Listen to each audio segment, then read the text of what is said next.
एक गांव में एक माँ अपने बेटे के साथ रहती थी। एक दिन उसके बेटे ने अपनी माँ को खबर दी, माँ आपको एक खुशखबरी सुनानी थी। बेटा क्या बात है? माँ मुझे शहर में नौकरी मिल गई है। यह तो बहुत खुशी की बात है बेटा, लेकिन तू अकेला शहर में कैसे रहेगा? माँ तुम चिंता मत करो, मैं शहर जाकर सब ठीक कर लूँगा। उसके बाद तुम्हें भी शहर बुला लूँगा। यह सुनकर माँ उदास हो गई। बेटा तू मुझे छोड़कर चला जाएगा तो मैं किसके सहारे रहूँगी यहाँ? माँ चिंता मत करो, थोड़े से पैसे जोड़कर आपको वहीं बुला लूँगा। कुछ दिन बाद बेटा शहर चला जाता है। वहाँ वह नौकरी करने लगता है। हर सप्ताह वह माँ से मिलने गांव आता था और कुछ पैसे घर खर्च के लिए दे जाता था। इसी तरह कुछ दिन बीत गए। एक दिन उनके घर एक पति पत्नी आए। बहन जी, हमने आपके लड़के को देखा है। हम अपनी बेटी अवनी की शादी उससे करना चाहते हैं। बहन, हमारी बेटी बहुत सुंदर है और हम आपको बहुत सारा दहेज देंगे। हमारे पास बहुत पैसा है। माँ ने कहा, बहन जी, पैसे और दहेज की बात ना कीजिए। हम दहेज नहीं लेंगे और आप इतने पैसे वाले हैं, लेकिन हम तो बहुत गरीब हैं। हमारी आपकी कैसे निभ पाएगी? यह सुनकर पति ने जवाब दिया, बहन जी आप चिंता मत करें।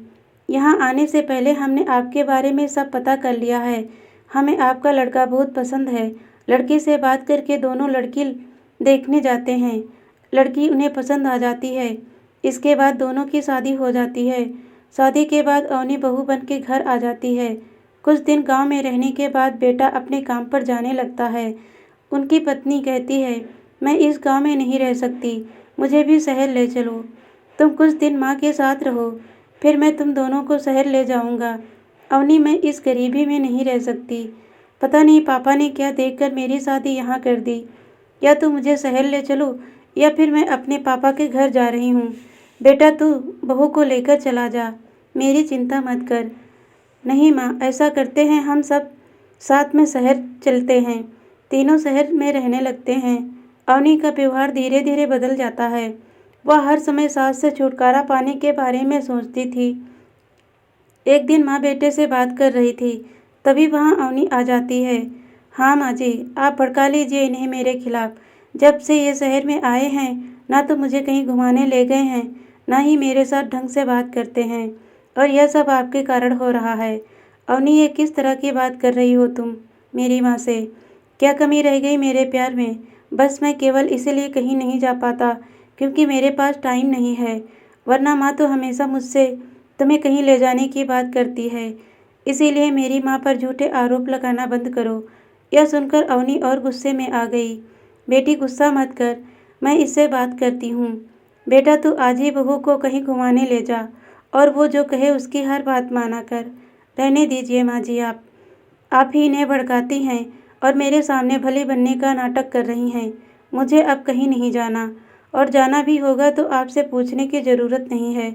यह कहकर वह कमरे में चली जाती है। उसकी इस बात से माँ बहुत दुखी होती है। उसके अरमानों पर पानी फिर जाता है। इधर बेटा भी बहुत दुखी होता है। अगले दिन से अवनी ने दोनों के लिए खाना बनाना बंद कर दिया और बेटे के जाने के बाद अपने पिता के घर चली जाती। घर का सारा काम माँ करती और जब बेटे के आने का समय होता तो उससे 1 घंटे पहले अवनी आ जाती थी। इस बात का बेटी को जरा भी पता नहीं था। एक दिन अवनी अपने साथ एक आदमी को लेकर घर आई। माँ जी, ये प्रशांत जी हैं। ये बुजुर्गों को तीर्थ यात्रा पर ले जाते हैं। 1 महीने की यात्रा है जिसमें सारे तीर्थ कराते हैं, बहुत कम खर्च में। मैंने पैसे जमा कर दिए हैं। आप शाम को ही इनके साथ चली जाना। लेकिन बेटी, एक बार मुझे अपने बेटे से तो पूछ लेने दे। नहीं माँ जी, वो आपको जाने नहीं देंगे और ऐसा मौका आपको दोबारा नहीं मिलेगा। माँ अवनी की बातों में आकर शाम को उस आदमी के साथ चली जाती है। शाम को जब बेटा घर आता है तो वह माँ को ना पाकर पूछता है। तब अवनी कहती है, माँ जी तो तीर्थ यात्रा पर चली गई। उनके गांव से एक आदमी आया था, वह उन्हें अपने साथ ले गया है। यह सुनकर वह बहुत परेशान हो गया।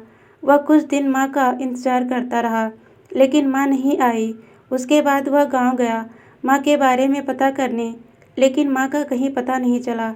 अवनी बहुत खुश रहने लगी। उसके रास्ते का कांटा हमेशा के लिए निकल गया था। इधर वह आदमी माँ को बहुत दूर ले जाकर एक रेलवे स्टेशन पर बैठाकर चला जाता है। माँ को कुछ पता नहीं होता। जब वह सुबह देखती है तो वहाँ कोई नहीं था। माँ घबरा जाती है। वह रास्ता ढूंढने लगती है, लेकिन उसे कहीं कुछ समझ नहीं आता। इधर बेटा अपनी माँ के लिए बहुत परेशान रहने लगता। वह बीमार पड़ गया। अवनी ने जब यह सब देखा तो वह एक दिन अपने पिताजी के पास गई। पापा, जिस आदमी को आपने भेजा था उससे पता करो मेरी सास कहाँ है। उनके बिना तो ये बीमार पड़ गए। बेटी, तेरी सास को छोड़ने के बाद वह आदमी वापस आ रहा था। उसका एक्सीडेंट हो गया, वह मर गया और तब से मैं बीमार पड़ा हूँ। बेटी, हमें ऐसा नहीं करना चाहिए था। यह सुनकर अवनी रोने लगती है। इधर माँ के गम में बेटे की बीमारी बढ़ जाती है। उसके बचने की कोई उम्मीद नहीं रहती। वह एक दिन अवनी से कहता है, अवनी, तुम मुझे गाँव ले चलो। मैं अपने प्राण अपने घर में त्यागना चाहता हूँ। मेरी अंतिम इच्छा पूरी कर दो। यह सुनकर अवनी रोने लगती है और बेटे को गाँव ले जाती है। जब वे अपने घर पहुँचते हैं, अवनी घर में जाती है तो देखती है माँ घर में खाना बना रही थी। यह देखकर वह अचंभे में आ जाती है। बेटा अपनी माँ को देखकर रोने लगता है। माँ बेटे की हालत देखकर उसे सहारा देकर बैठाती है। माँ, तुम यहाँ कैसे? मैंने तुम्हें कहाँ कहाँ नहीं ढूंढा। बेटा, बहू ने जिस आदमी के साथ मुझे तीर्थ यात्रा पर भेजा था वह धोखा देकर भाग गया। मैं भटकते भटकते किसी तरह गांव पहुंच गई। मुझे लगा मेरा शहर में आना बहू को पसंद नहीं था, इसीलिए यहीं मैं मेहनत मजदूरी करके अपना गुजर बसर करने लगी। लेकिन तूने अपनी ये हालत कैसी बना रखी है? अवनी माँ जी, मुझे माफ़ कर दीजिए। आपसे पीछा छुड़ाने के चक्कर में मैं अपनी ही गृहस्थी में आग लगा बैठी। इनका ये हाल है कि डॉक्टर ने जवाब दे दिया यह सब मेरे पिता ने करवाया था। वे भी बहुत बीमार हैं और वह आदमी एक्सीडेंट में मर गया जिसे मेरे पिता ने भेजा था। अब तुम यहाँ से चले जाओ। मैं अपनी माँ के चरणों में मरना चाहता हूँ। मुझे चैन से मरने दो। नहीं बेटा, अब तो क्यों चिंता करता है? मैं तुझे मरने नहीं दूंगी और बहू को माफ़ कर दे। इसे अपने किए की सज़ा मिल गई। उसके बाद सास बहू ने दिन रात बेटे की सेवा की, उसे खुश रखने की कोशिश की। माँ का प्यार पाकर बेटा कुछ ही दिनों में बिल्कुल ठीक हो गया। माँ, मैं शहर नहीं जाना चाहता, यहीं कुछ काम कर लूँगा।